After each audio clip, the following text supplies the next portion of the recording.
नमस्कार दोस्तों, स्वागत है ऑडियो बुक बोनांजा पर और मैं हूं अंकिता गुप्ता आप सभी के साथ। आज हम आपके लिए बेटर देन बिफोर बुक की समरी का पार्ट 2 लेकर आए हैं, तो बने रहिए हमारे साथ इस वीडियो के अंत तक। हमने अपने लास्ट वीडियो में अपहोल्डर्स और क्वेश्चनर्स के बारे में बात की थी। आज हम बात करने जा रहे हैं ऑब्लिगर्स की। ऑब्लिगर्स को दूसरों की खुशी में अपनी खुशी मिलती है। ये ऐसे लोग होते हैं जो अपने लिए प्रॉमिस तोड़ देते हैं पर दूसरों के लिए बिल्कुल भी नहीं। इनके लिए अपनी इनर एक्सपेक्टेशन को फॉलो कर पाना बहुत ही मुश्किल काम लगता है, जैसे कि रोज सुबह उठकर योगा या एक्सरसाइज करना। क्योंकि इनका मोटिवेशनल सोर्स कोई आउटर होता है तो इन्हें कोई नई हैबिट्स फॉर्म करने में थोड़ा टाइम लगता है। हैबिट्स फॉर्म करने के लिए ये दूसरों पर डिपेंडेंट रहते हैं। अब जैसे ग्रेस की ही बात कर लें, ग्रेस एक यंग प्रोफेशनल लेडी हैं जो रीडिंग की एक हैबिट डालना चाहती हैं। हालांकि ये एक इनर एक्सपेक्टेशन है, पर ग्रेस रीडिंग के लिए माइंडसेट नहीं बना पाती। इसलिए वो कोई बुक क्लब ज्वाइन करना चाहती हैं जहां पर उन्हें ऐसे लोग मिले जिन्हें देखकर वो इंस्पायर हो सकें। अब क्योंकि ऑब्लिगर्स दूसरों पर डिपेंडेंट रहते हैं, इसलिए ये लोग अक्सर काफ़ी प्रेशर में रहते हैं। ये दूसरों को ना नहीं कह पाते हैं। माइक एक मार्केटिंग प्रोफेशनल हैं। एक बार उनके कलीग ने उनसे एक रिपोर्ट फिनिश करने में हेल्प मांगी, तो माइक उन्हें मना नहीं कर पाए और नतीजा ये हुआ कि उनका अपना प्रोजेक्ट ही पूरा नहीं हो पाया। अब लास्ट में बात करते हैं रेबल्स की। रेबल्स जो आउटर और इनर दोनों एक्सपेक्टेशन को अवॉइड करते हैं। इनके लिए इनकी फ्रीडम सबसे इम्पोर्टेंट है। चाहे कैसा भी काम हो, ये लोग अपनी शर्तों में काम करना पसंद करते हैं। इन्हें किसी काम के लिए कोई भी फोर्स नहीं कर सकता। अगर कोई इन्हें फोर्स करे भी तो ये उसका बिल्कुल ऑपोजिट ही करते हैं। अब जैसे टेड को ही ले लें, तो टेड एक रेबल हैं जो अपने 2 फ्रेंड्स के साथ एक अपार्टमेंट शेयर करते हैं। एक दिन उनके फ्रेंड्स ने पूछा, क्या तुम बर्तन धो लोगे? लेकिन टेड को बर्तन धोने का जरा भी मूड नहीं था। वो उन लोगों में से हैं जो दूसरों के ऑर्डर पर काम करना पसंद ही नहीं करते। रेबल्स से डील करना बहुत मुश्किल लगता है, पर उनसे ट्रिक से काम निकलवाया जा सकता है। जैसे अगर पेरेंट्स अपने रेबल बच्चों से कुछ करवाना चाहते हैं तो उन्हें कई ऑप्शंस रखने होंगे ताकि उन्हें चॉइस मिल सके। रेबल्स को कंट्रोल करने का यही एक तरीका है जो आपकी प्रॉब्लम्स सॉल्व कर सकता है। इसी के साथ आगे बढ़ते हैं और बात करते हैं different solutions for different people. मतलब ये कि जो आपके लिए काम करता है वो शायद दूसरों के लिए काम ना करे। अगर आपको पता चल जाए कि आपके लिए क्या ज़रूरी है तो आप गुड हैबिट्स जल्द ही अडॉप्ट कर पाओगे। यहाँ कुछ इफ़ेक्टिव तरीके हैं जिससे आपको कोई भी न्यू हैबिट को फॉलो करने में या अपनाने में हेल्प मिलेगी। जैसे कि लार्क और नाइट आउल, ये वो लोग हैं जो दिन के बजाय रात को काम करते हैं और इसे चेंज करना बहुत ही मुश्किल है। ज़्यादातर कॉलेज स्टूडेंट नाइट आउल होते हैं और बड़ी उम्र के लोग लार्क्स होते हैं, यानी बड़े उम्र के लोगों की दिन की शुरुआत बहुत ही जल्दी हो जाती है। अगर आप नाइट आउल हैं तो आपको सुबह जल्दी उठकर पढ़ने की कोशिश करनी चाहिए, और अगर आप लार्क हैं तो आपको अपने काम को रात के 10 बजे खत्म नहीं करना चाहिए।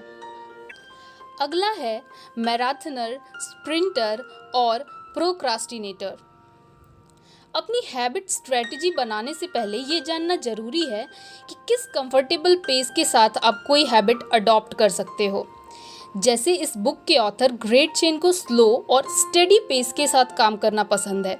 अगर आप कोई प्रोजेक्ट फिनिश करने में लंबा टाइम लेते हो तो आप एक मैराथनर हो, लेकिन अगर आप अंडर प्रेशर बेटर परफॉर्म करते हो और कोई काम तभी शुरू करते हो जब डेडलाइन पास हो तो आप एक स्प्रिंटर हो। एक स्प्रिंटर शॉर्ट पीरियड के प्रोजेक्ट्स पर ज़्यादा फोकस करना पसंद करते हैं। कैरोल एक ऐसी स्प्रिंटर हैं जिन्हें ऑडियंस के आगे एक स्पीच देनी थी और उन्होंने अपनी स्पीच उस टाइम रेडी करनी शुरू की जब लोग रूम में आकर अपनी सीट्स पर बैठने लगे थे। अंडर प्रेशर होने के बावजूद कैरोल ने काफ़ी बढ़िया स्पीच तैयार कर लिया था। प्रोक्रास्टिनेटर्स स्प्रिंटर्स की तरह होते हैं। ये लोग भी डेडलाइन से पहले कोई काम नहीं करते। बस फर्क इतना है कि अगर काम टाइम पर पूरा ना हो तो प्रोक्रास्टिनेटर्स फ्रस्ट्रेट हो जाते हैं। अब बात करते हैं अंडर बायर और ओवर बायर की। जी हाँ, जो आपने सुना उसका मतलब वही है। अगर आपसे पैसे जल्दी खर्च नहीं होते तो आप एक अंडर बायर हो, और अगर आपसे पैसे ज़्यादा खर्च होते हैं तो आप ओवर बायर के अंदर आते हो। बात जब हैबिट्स की हो तो अंडर बायर्स को ध्यान रखना चाहिए कि कुछ चीज़ों पर पैसे खर्च किए जा सकते हैं जो एक सही इन्वेस्टमेंट हो सकता है, और ओवर बायर्स को समझना चाहिए कि गुड हैबिट्स अडॉप्ट करने के लिए हमें किसी इक्विपमेंट की ज़रूरत नहीं है, बल्कि एक पक्के इरादे की ज़रूरत है। इसी के साथ आगे बढ़ते हैं और बात करते हैं पिलर्स ऑफ हैबिट्स की। न्यू हैबिट्स अडॉप्ट करने के लिए और ओल्ड हैबिट्स को चेंज करने के लिए 4 क्रूशियल स्ट्रैटेजीज हैं। ये है मॉनिटरिंग, फाउंडेशन, शेड्यूलिंग और अकाउंटेबिलिटी। हालांकि ये सुनने में सिंपल लगते हैं, पर कोई भी नई हैबिट फॉर्म करने के लिए काफ़ी इम्पोर्टेंट हैं। फिर से हम याद दिला दें कि इन स्ट्रैटेजीज में इंडिविजुअल डिफरेंस भी काफ़ी मैटर करता है। अब जैसे कि शेड्यूल रेबल्स टाइप के लोगों पर काम नहीं करते, जबकि अकाउंटेबिलिटी ऑब्लिगर्स पर सही फिट होते हैं। मॉनिटरिंग की स्ट्रैटेजी तभी इफेक्टिव है जब आपको क्लियर हो कि कब किस एक्शन को मॉनिटर करना है, लेकिन जहां किसी चीज़ को लेकर आपके इरादे पक्के नहीं हैं, वहां ये स्ट्रैटेजीज काम नहीं आएंगी। जैसे कि आपने सोचा कि आप अपनी नॉलेज इम्प्रूव करेंगे, हालांकि कई बार हम चीज़ों को अंडर या ओवर एस्टिमेट कर देते हैं, लेकिन सही मेजर करना बहुत ज़रूरी है। जैसे एग्जाम्पल के लिए एक स्टडी में पाया गया कि हम अपने खाने को अंडर एस्टिमेट करते हैं और बाद जब एक्सरसाइज की हो तो उसे ओवर एस्टिमेट कर देते हैं। इस स्टडी में पार्टिसिपेंट्स को बोला गया कि उन्हें 4 मील चलना है, जबकि रियलिटी में सब सिर्फ 2 मील ही चल पाए। अगर आप मॉनिटरिंग के थ्रू वेट लूज करना चाहते हो तो आपको पहले एक स्पेसिफिक बॉडी वेट का गोल सेट करना होगा और उस गोल को अचीव करने की एक डेट भी डिसाइड करनी होगी। एग्जाम्पल के लिए आप बोल सकते हो कि मुझे 3 महीने में 20 पाउंड वेट लूज करना है। बस अब इसके बाद आपको रोज अपनी प्रोग्रेस चेक करनी है। स्ट्रेटजी ऑफ फाउंडेशन का मतलब है एक टाइम में एक हैबिट टैकल करना। अक्सर ये देखा गया है कि जब एक गुड हैबिट बनती है तो बाकी हैबिट्स भी खुद इम्प्रूव हो जाती हैं। जैसे कि आपकी एक्सरसाइज की हैबिट से आपकी हेल्थ रिलेटेड और वर्क रिलेटेड बिहेवियर्स भी इम्प्रूव हो सकते हैं। लोग जो एक कॉमन मिस्टेक करते हैं वो ये है कि हम अपनी मोस्ट प्रॉब्लमेटिक हैबिट्स को सबसे पहले टैकल नहीं करते। अपनी फाउंडेशन को स्ट्रॉन्ग बनाने के लिए ऐसी हैबिट्स डालो जो आपकी बाकी हैबिट्स भी सुधार दे। शेड्यूलिंग की स्ट्रेटजीज का मतलब है कि एक टाइम सेट करना जब आप हैबिट की प्रैक्टिस करोगे। ये स्ट्रेटजी आपको बहुत जल्दी अपनी हैबिट की आदत डलवा देगी, क्योंकि ये रिपीट होती रहेगी। इससे आपको ये भी पता चलेगा कि एक दिन में हमें कितना कम टाइम मिलता है। इसलिए ऐसी हैबिट डाली जाए जो प्रोडक्टिव हो। जैसे कि सुबह 5 बजे उठकर आप मेडिटेशन करना चाहते हो तो ये टाइम आप सिर्फ मेडिटेशन के लिए रखो।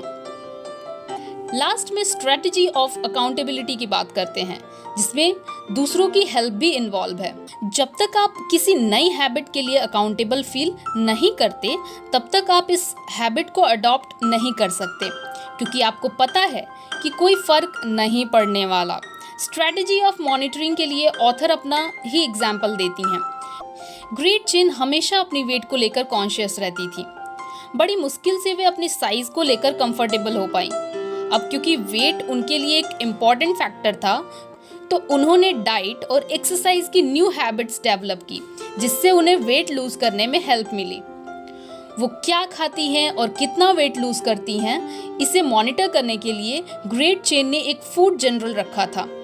पर कुछ टाइम बाद ही वो भूल गई कि अपने खाने पीने का रिकॉर्ड रोज लिखना है।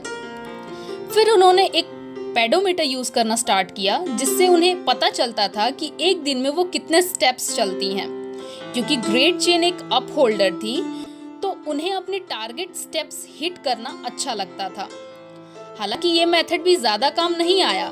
फिर उन्होंने एक डिवाइस खरीदा जो उनके स्टेप्स उनके फ़ोन के साथ सिंक करता था और जो वो दिन भर में खाती थी उसका भी रिकॉर्ड रखता था।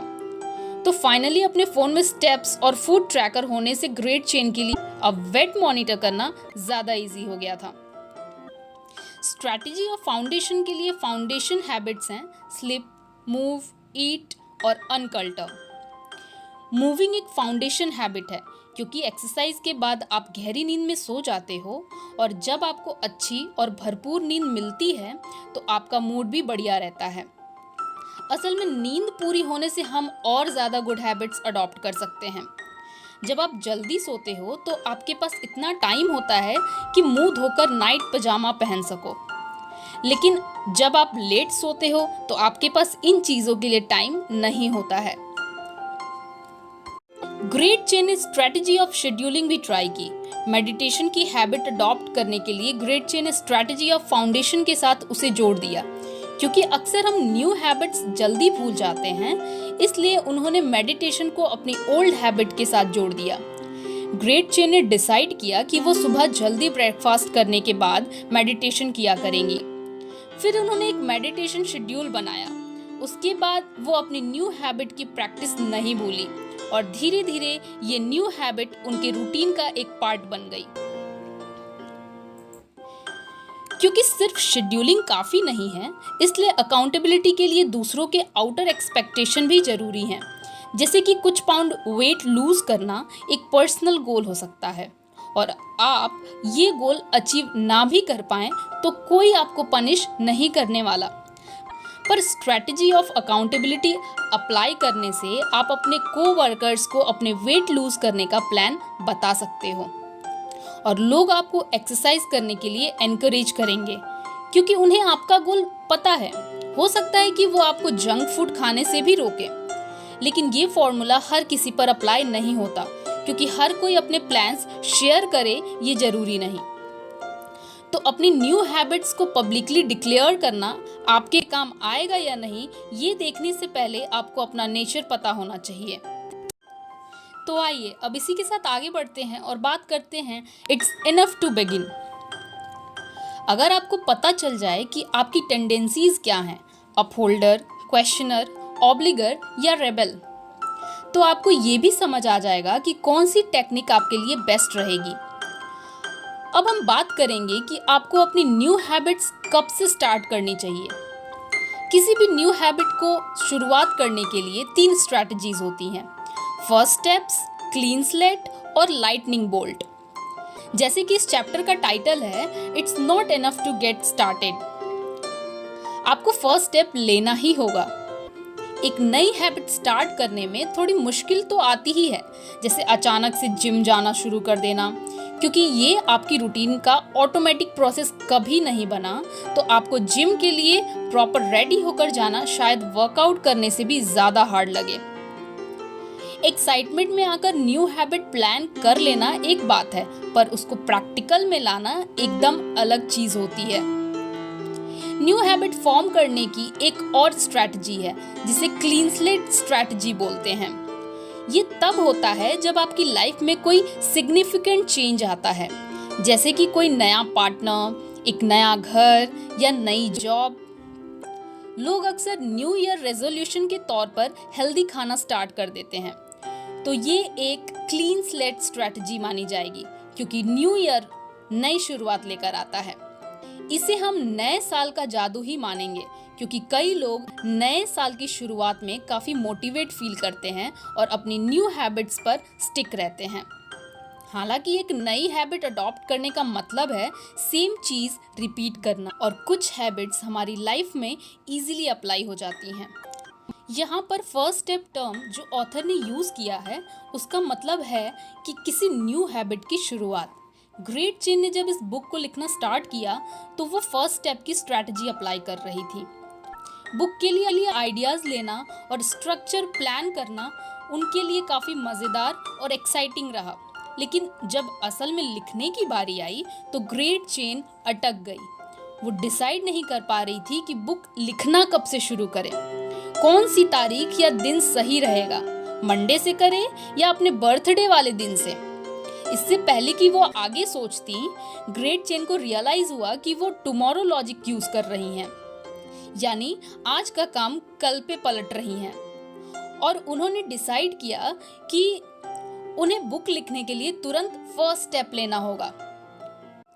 जैसा कि हमने पहले बताया, लाइटनिंग बोल्ट स्ट्रैटेजी कोई ऐसी चीज नहीं है जो आप जबरदस्ती अप्लाई कर लो। अक्सर हमारी लाइफ में कुछ माइलस्टोन एक्सपीरियंस में ये स्ट्रैटेजी अप्लाई होती हैं। सेरिल एक डॉक्टर हैं, उनके कई सारे पेशेंट्स पर लाइटनिंग बोल्ट स्ट्रैटेजी बड़े काम आई है, खासकर वो पेशेंट्स जिन्हें ड्रग्स, निकोटीन और अल्कोहल एडिक्शन की प्रॉब्लम्स थी। लेकिन कभी कोई ऐसी चीज़ होती है जो इंसान को एक ही दिन में बदल कर रख देती है। उसके साथ कुछ ऐसा होता है कि वो अपनी सारी बैड हैबिट्स छोड़ देता है।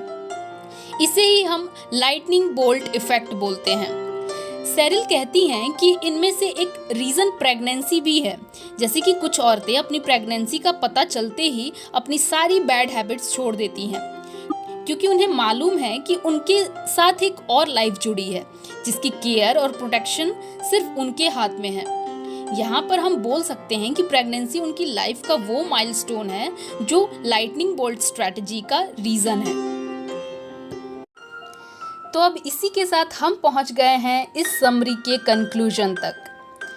हम बहुत बार सोचते हैं कि जो चीज़ दूसरों पर काम करती है वो हम पर क्यों नहीं करती। इंडिविजुअल डिफरेंसेस से डील करना थोड़ा मुश्किल हो सकता है, पर जब आपको पता चल जाए कि आप अपहोल्डर हो, क्वेश्चनर हो, ऑब्लिगर हो या रेबल हो, तो फिर आप इसी हिसाब से अपनी टेक्निक्स को ट्राई कर सकते हो। इसी तरह से आपको न्यू हैबिट्स को मेंटेन करना बहुत ही आसान हो जाएगा। तो आप किस टाइप के हैं ये जानने के अलावा आपने इस समरी में दी गई स्ट्रैटेजीज को यूज करने की पावर को सीखा। ये स्ट्रैटेजीज हैं मॉनिटरिंग, फाउंडेशन, शेड्यूलिंग और अकाउंटेबिलिटी। समरी के लास्ट में ऑथर ने नई हैबिट्स को स्टार्ट करने के लिए डिफरेंट टाइप्स भी मेंशन किए हैं। हो सकता है कि समरी के बाद भी आपके नई हैबिट्स मेंटेन करने या फॉलो करने में दिक्कत हो। डोंट वरी, नई हैबिट्स को डेवलप करने में कुछ ना कुछ टाइम तो लगेगा ही। आपके लिए कौन सी स्ट्रैटेजी काम करेगी ये जानने के लिए आपको काफी सेल्फ एक्सप्लोरिंग करनी पड़ेगी। ये जर्नी थोड़ी मुश्किल है, पर आपकी हार्ड वर्क के आगे ये कुछ भी नहीं। अगर आप इस समरी से सुनकर कुछ इन्फ्लुएंस हुए हैं तो ये फीलिंग बरकरार रखिए, क्योंकि यही फीलिंग आपको आगे तक ले जाएगी। तो न्यू हैबिट्स डेवलप करने के लिए रेडी हो जाइए।